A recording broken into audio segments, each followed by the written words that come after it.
Sorry. Okay, hey, for those who might not know me, I'm not sure I know all of the instructors, I'm Rocco. We are going to make a video for the instructors. This is not for the students, it's for the instructors. But this is what we teach the students for our live fire scripts. Remember that these are our scripts for live fire. We can't possibly teach them every way to fight fire. We don't know where they're going to end up working. They could be Fort Carson, Fort Lauderdale, Fort Myers. We have no idea where they're going to work. So we teach a very basic script, and I know there might be better ways to do things out there, and I know there's there's tricks and tips, and we do it this way and we do it that way. But remember, we are just proving to the state that these students are able to learn a basic script, be safe, and follow instructions. When they get to their next departments, wherever they end up, they'll learn more things there, more tricks and tips, and how that department wants them to function. We are teaching one common script, all right? So our common script, we can only do at grade, above grade, below grade. At grade and below grade are always going to be the fire room to the left. Obviously, above grade will be the fire room above. The outside procedures are always the same though. The outside will be here at the front door for at grade and above grade. It'll be upstairs for below grade. They'll be in the conics above, but that's outside, and they're on a patio outside. But the outside procedures that we want them to do will never change. All right, so first and foremost, we have them always start with buddy checks. We make sure they check, spin around, make sure their coats aren't riding up because the t-shirts are bright red. The state guys can see those t-shirts in 2 seconds. That's automatically a PPE fail, right? We make them pull on their regulators. That is a must.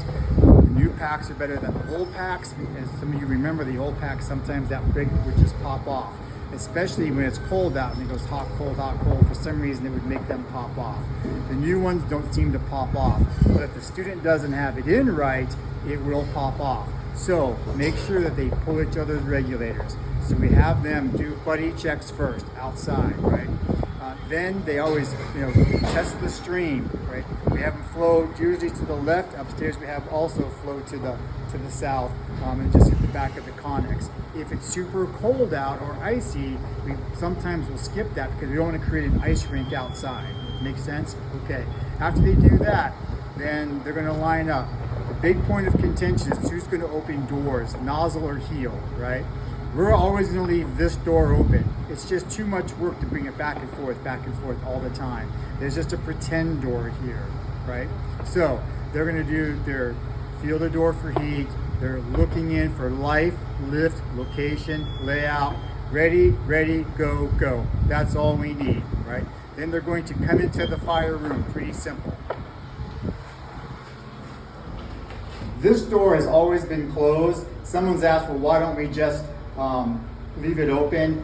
One, it kind of keeps the fire in there, it keeps everything, it keeps their focus away from this and they're focusing on that. Also, we teach them to check doors as they go and do life, lift, location, layout. Again, that could change in their careers, but they're on, the at-grade fire on test day will just be the short run. They'll come to this door, same procedures, check the door for heat, life, lift, location, layout. We have a fire, good, off they go. The nozzle will lead everything, all right? Gentlemen.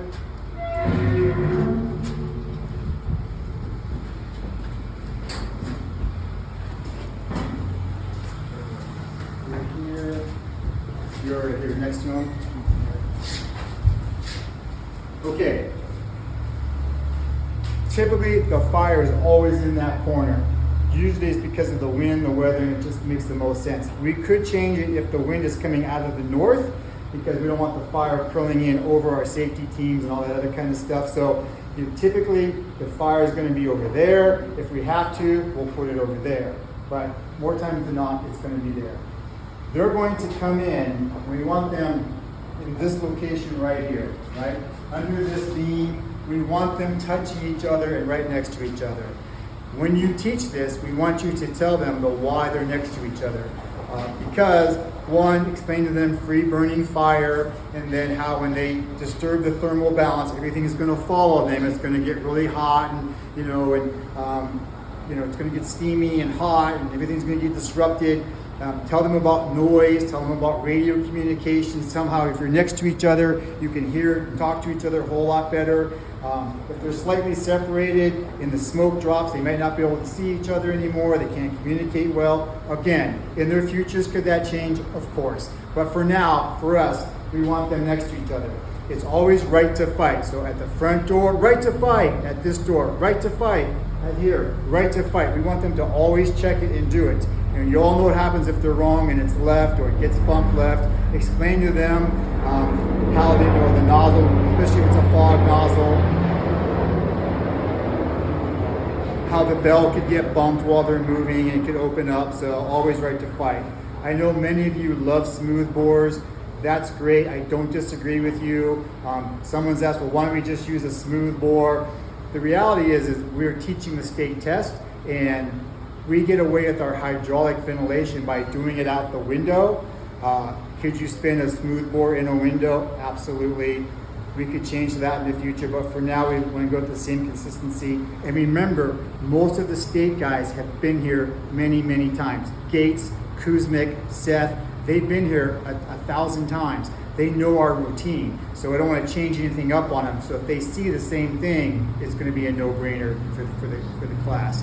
So yes, at the end of class, we have 2 weeks left. If some of you more fire aficionados want to teach smoothbore stuff and smoothbore ventilation, smoothbore fire tech, I'm perfectly okay with that. Up until that though, for state test, we want them to use the fog nozzle, right to fight. They're going to hit that above there. We tap them. So they keep flowing till we tap them. That's what they're taught to do, right? When we tap them, the lead firefighter or nozzle is going to say, ventilate! He's going to remain facing the fire. This gentleman will peel off, this firefighter will peel off. They have to stay low. He's going to simulate opening the window. This firefighter comes back. They rotate. He's going to stay with them, stay with them, stay with them. Now we just have this. We tell them, watch the fire. We all know in theory the fire should be out. We tell them it's because it might rekindle, right? Some things will rekindle, like tires, mattresses, older couches. So it's just a safety mindset. Will they do that in their futures? Probably not.